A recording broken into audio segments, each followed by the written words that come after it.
Hello, everybody, and welcome to another episode.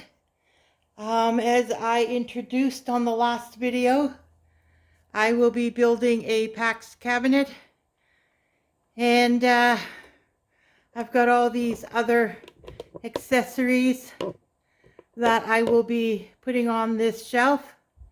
As you can see there on the coffee table, all the little parts. The instruction manual's in my hand. There is the top and bottom of the shelf unit. And so there is the shelf unit. I tried to take it out of the box and come to realize that the backing is now attached to the sides. So it was never like that before. They have upped their game. Things are a little different. Products are a little different, including those two black totes there. The ones that are in my Calyx I bought like 5 years ago, and it's a different material than this one. This one's more of a synthetic, whereas the other one was more, I don't know, it felt more like a cotton, even though it's probably not, but it felt more like a cotton. Whereas this one feels more like polyester, like a synthetic. It's not, they're still good quality. Yeah, they've changed their products, including packing. Like this had a clear strap on it, on those, what's left in the box there, those two long pieces, along with the backing that's in between the two. They were strapped together with plastic strap, which they've never done that before. So it seems like they've changed their game. So I have the manual in my hand. I'm going to read that. And I'm not going to show you step by step how I put this together. I'm going to use the manual, and I'll stop every now and then and I'll show you where I'm at. And then once we put it in the craft room, bedroom, then I'll show you again that and that process. All right, so I'll see you in a second. So I read the instructions. And you know how I had said they have changed their products, those totes, the material was different, and like they have upped their game. Well, it seems like building the cabinets are no longer the same either. The Pax cabinet we've built and taken apart and rebuilt so many Pax cabinets. This one is not at all the same. Now you have to build it in place, which is why the backing is attached to the sides in the box. Like I said, I opened the box and I looked, and the backing was attached to the sides. Well, you're supposed to build it in place, and it has a metal bracket that goes up here. Whoops, right here. It goes here on the wall because that's the corner where it's going. Well, I don't want it to be built on the wall. I like the old system where you had the option, because this craft room, the floor is straight. I'm not having any kids in here climbing on it. I don't have kids. So I don't want to make those holes in the wall. I'm a renter, not an owner. So I don't want to make those holes in the wall. So now I have to figure out another way of attaching that bracket to give it the strength, but at the same time not to make holes in the wall. I don't know. Do I really need that piece? I don't know. They changed their whole system. But I am going to put one in that corner. But because I have to build it in place, I now have to remove everything in that corner. I got to remove that table there, the folding table. And possibly those cabinets, I may have to move one of them. If I put it together and I see it's not that horrible of a task, I do want to get not only the one that I have now goes in that corner, but I want to get another one for in that corner in front of the window. And then I'll have the folding table in between the two. So say like that. So there'd be one on the left wall and one on the right wall. And that folding table would go right in the middle. And then the one on the right wall will be all my material and sewing supplies. The one on the left will be all paper products. So the biggest paper on the bottom, and then like the 12 by 12s. Then the next shelf up would be the 11 by 8.5. And then the next shelf up will be my scraps bin. And then next one up will be the ephemera. And then the next one up will be the embellishments, but only paper. So it'll be paper on the left, material on the right, folding table in the middle. So everything there is to do sewing projects, and it's also to do covers and choosing papers to put in the journals. Like the base of the journal will be created there. Then here is my desk. So then I would move to here, and the stuff in those bins are all paper stuff. They would be on the shelf. So then those 4 natural wood, the 4 bins would be empty. So then everything from those 2 dressers would go in there. Now there's paints, there's beads, there's all kinds of stuff, but I'll also have space above on that shelf, which I may have to cut down the shelf. I'm not sure. But yeah, so that is my goal, because the reason why I'm doing this is I feel confused. Every time I sit at my desk and I want to do a journal, I feel confused. I have papers in 3 corners of this room. I have the dresser has all kinds of stuff in it.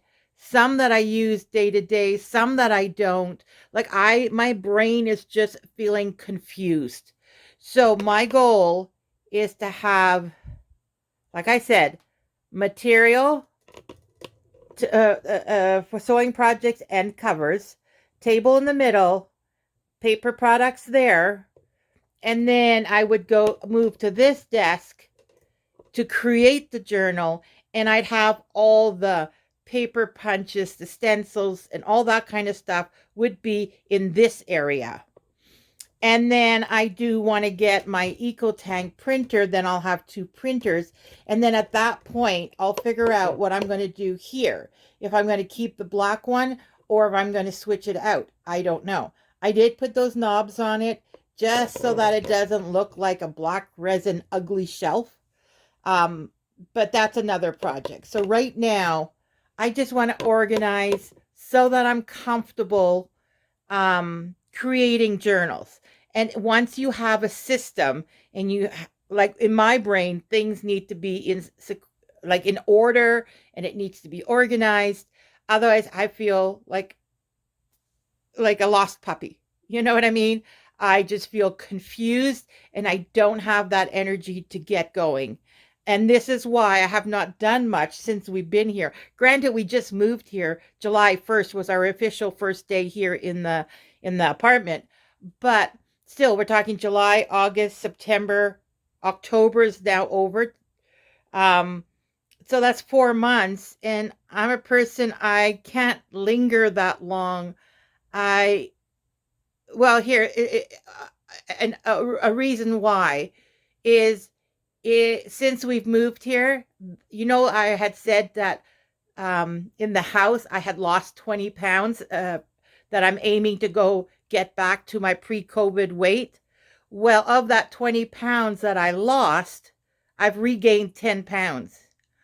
And it's the adapting, it's the stress, and the confusion. My brain is just like, I don't know which way to turn.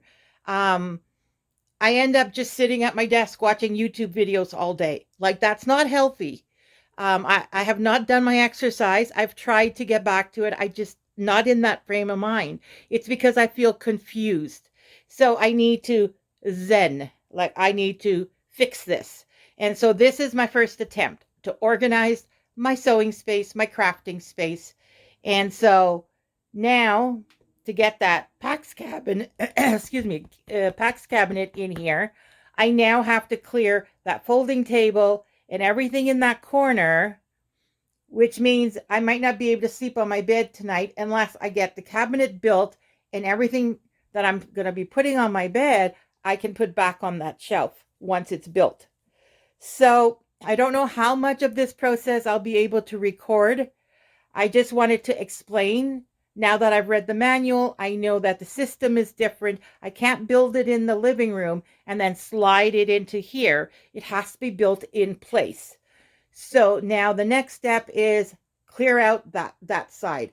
I might be okay with those two dressers over there. Um, but we'll see.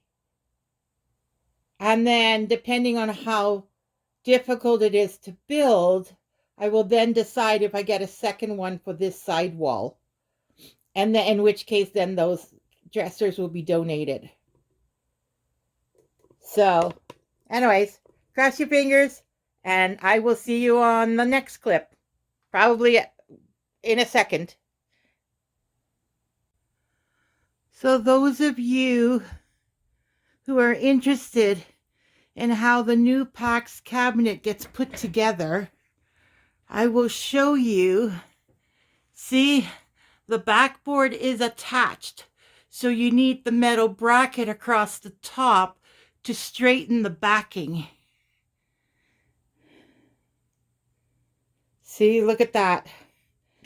It's like an accordion. And so I have not moved my desk, and you can see there is going to be, even when I straighten that out, there'll be 1 or 2 inch leeway. I'll be able to move my desk over. But yeah, that's the way now.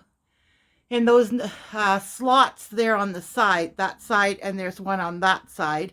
That's where the metal bracket wraps around and attaches in those holes up there, I guess. See, there's 2 holes. And then, of course, there you've got the opening for the plug and the screw and the washer.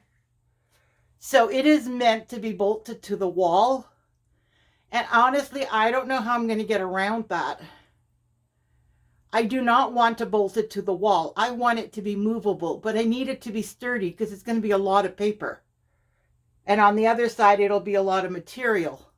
So I got to make sure it's still sturdy, but at the same time, I don't know. And here you can see, as you know, I have 2 hemness as my desk. Not hemness, lac. Is it lac or is it hemness? I don't know. One of those 2 is my desk. There's 2 together. And the shelf is only going to go probably equal to 1 of them. So there's still going to be room in the front here once I put that in place. Anyways, I'll be back. So this is now the next morning, and this is the shelf in place. So there we go. All the paper items are on that shelf now. The white one in the back corner there. And so I have the 2 feet by 4 foot table, folding table set up there.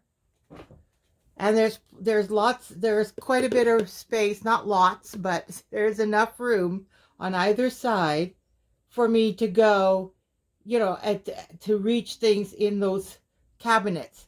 Now, that dresser, the other one, is now empty, and I am going to part with it. I know I always said I would never part with them. I've had them for so long, but it's time. Nothing lasts forever. I love those dressers. I was going to repaint the drawers white, so it's all blue and white. But that's okay. Somebody else will have it. It was given to me for free, so now I'm going to donate it to the next person. But yeah, the size of that dresser, a little wider though, but like this, roughly the same depth. If you look at that shelf, see how deep it is? And then if you look at that, the dresser is a little deeper, maybe an inch or 2 deeper. So I want to get another one of the Pax shelves and put it on that side. Unfortunately, I'd have to remove my macrame, but that's okay. I can maybe put it above my desk over here. There's space up there. Maybe I'll put it there under the light. And then technically, if it's under the light, I could probably have a low light plant in here, even if I want a plant in here. I don't normally put plants in bedrooms, it's only in the living room. But, anyways, so I rearranged everything. Now, everything here, you can see there's washi tape. That's all my glues and all kinds of tapes. Um, that white box, where's my finger? Okay, right there. All right, so that white box right up there, and then there's that blue basket. Well, the white box has the stencils and the stamps, most of the stamps. Then the blue one has the punches, and then under the blue one there's a beige that has the other stamps that aren't in a binder in the white bin. And then there's, next to the white box, there's all my cutting tools and my plastic quilting ruler graph thingamajig. This clear bin here has my stickers. This is the stuff to go with the printer, because those are things I have to print. And then my printer is still over here, but now it's right next to the desk. Before it was over here. Now that's my, my, what do they call it? Oh my God, I'm losing my words. Catch-all. That's my catch-all now. And then my printer's here now. And there's a little overflow of glues. And then my ribbons are still on the wall. Now down here, this is the beads, paints, printer stuff. That's for my, kind of like jelly printing, but without the jelly plates. I guess to go with my paints to make patterns. And then this is all the journals. So everything paper was put on that shelf. And so wherever paper was, I was now able to put the other stuff. So that dresser's still full. The beads that go into that Mopey cabinet from Ikea, that brown one I showed you, and I said beads.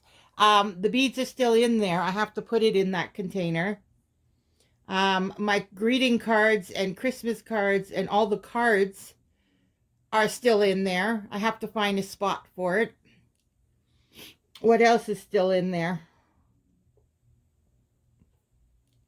I'm not sure.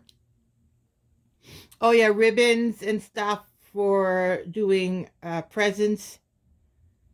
That kind of thing. That's still in that dresser. So I have to empty that dresser completely, hopefully today. I don't know where I'm going to put all the ribbons. I do still have one empty bin, that white one, on my desk, but that's not going to give a lot of room. Unless I use my catch-all bin and put the ribbons in there and the bows, that would work. There's not much in the catch-all. I was just getting tired last night, and so I just started throwing things in there, and I thought, no, this is a sign, time to stop. So anyways, I will take you closer to that shelf. I just wanted to mention before we do that dresser, I'm going to try and empty it today, even if I end up putting stuff in bins, like in my closet or something that's behind me. Because that whole wall, if I am able to get another Pax cabinet, that whole wall is going to be all the sewing stuff that's in the dining room. And then that table becomes a sewing table, a table for painting, which I could use my desk for painting and coloring, but it's going to hold my colored pencils and markers, because I don't have anywhere else to put it.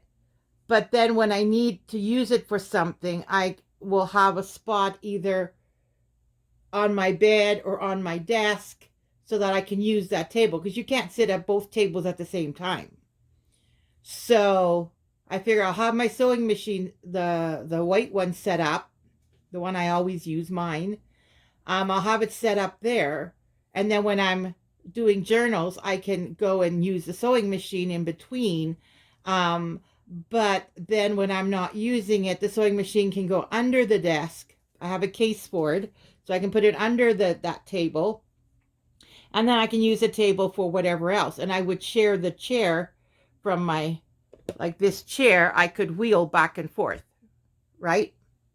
All right, so now I will show you that shelf.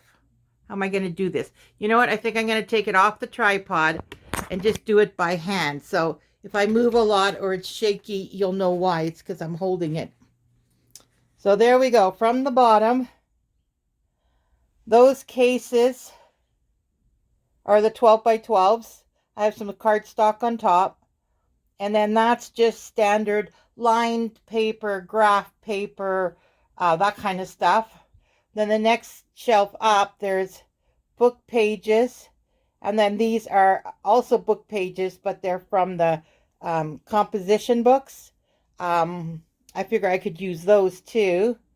And then, where is it? There is coloring pages right in here. And then it's the white box, which contains the stuff that I did, like wrapping paper. No, there's coffee dyed paper, accounting paper, wrapping paper, peel and stick wallpaper, all that kind of stuff that I did. They're all in there.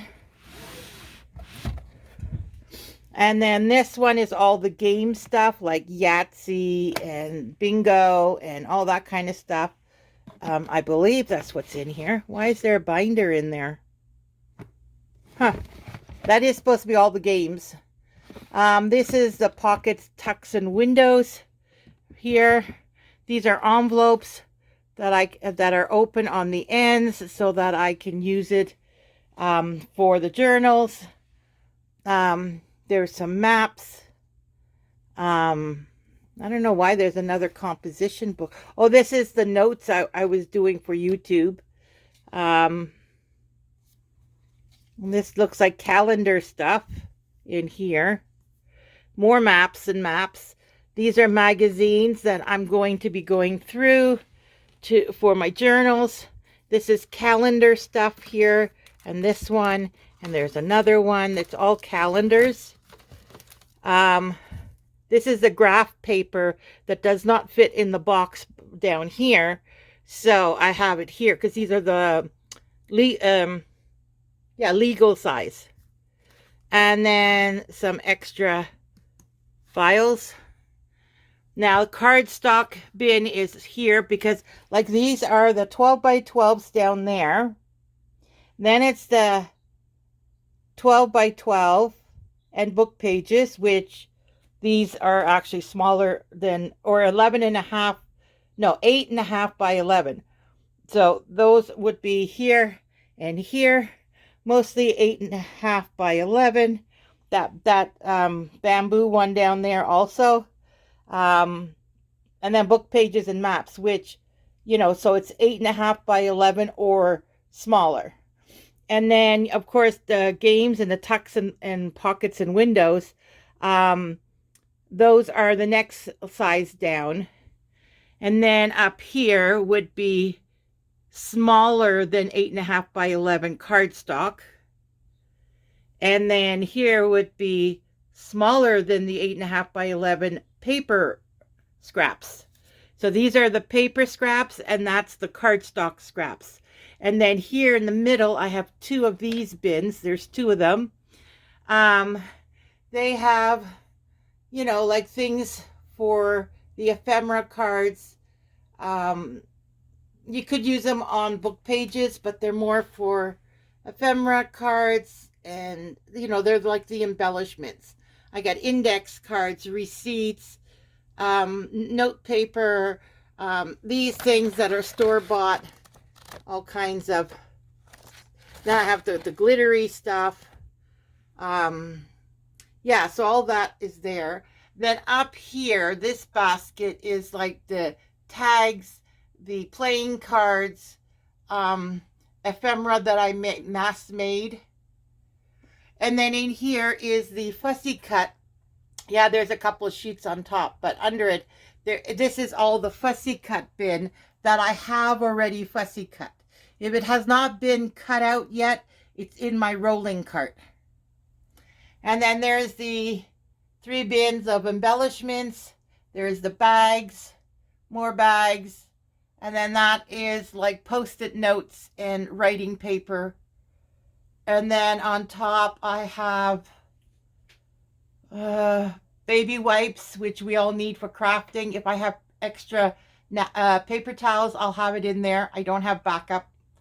And then my thermal printer. And then here are those binders I was saying that has the stencils and stamps.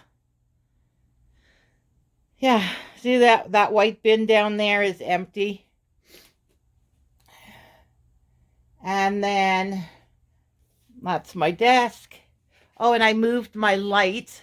This one is still here, but I moved this one over to the cabinet. It used to be attached on this pine shelf here.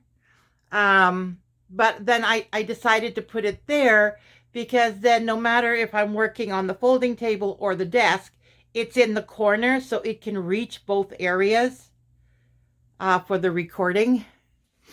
So here in this bin, see, it's just my boa.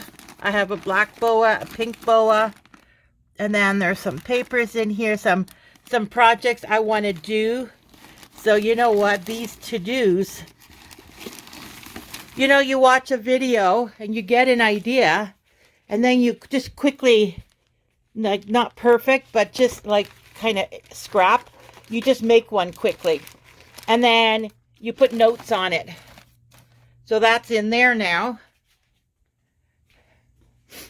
And then these 2 boas, see, now it's empty.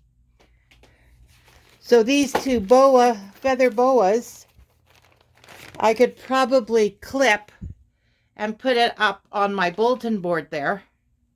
I don't want to show you the whole thing because there might be some personal stuff on it. Yeah, there is. So up to my mom's license plate, her bike license plate. So there's a bulletin board up there. And so I could just pin the boas on there, or I could even just clip it onto the shelf here with a clamp. And so there we go. Now I've got somewhere to empty that drawer into. So that's today. And this is not really a craft room tour because in my mind, it's not complete. There's still lots to figure out. Like, you don't want to see the living room. I've got a couple of bins of like the wood stuff and the embroidery stuff is out there. There's all the white containers. You see that white wooden container? Well, when I had it here in the corner with the little folding table, I had 4 of them. This is only 1. The other 3 are sitting in the living room. My other dresser is sitting in the living room. Like, it's just so cluttered out there. So this is just like in progress, right? Craft room in progress. So that corner's done. Everything paper is there. My embellishments are around my desk, so it's easy to reach. Plus I see it and I'll think of using it. So now the only thing is the sewing stuff and then the wrap up. So I will give you another look at my craft room when I get the other Pax cabinet and it's set up. I'll give you maybe a craft room tour then, or if there's more to come, then I'll just give you a look as the process. All right, everybody. Well, there you go. Phase 1 of redoing my craft room / bedroom. All right, everybody, take care. Remember, do what makes you happy and everything else will fall into place. Take care, everybody. Bye for now.